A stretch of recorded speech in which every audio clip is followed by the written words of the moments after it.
I have a message today. I'm coming to you regulated to talk about what I was crying about last night. And it was that having an invisible disability is very, very isolating and it feels very lonely. And this is a common experience, but it feels isolating because a lot of people don't believe you or they don't understand the severity of it. They'll downplay it and they don't understand how much support you actually need because they can't see it.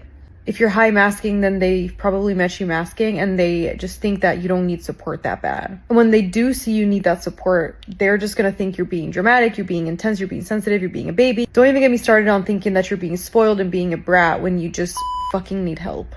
Me, I've needed financial assistance pretty much my entire life. In order for me to be okay, there are certain accommodations that I need. And if I don't accommodate for those needs, I will literally not be okay.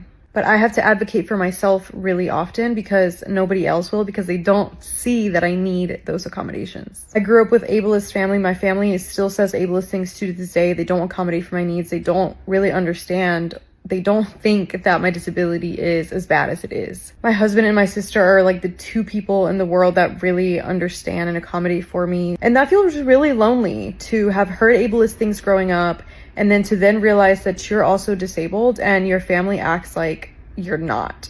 A lot of family members for people with invisible disabilities will just throw them out into the world and be like, hey, now you're supposed to just be a responsible adult and be independent.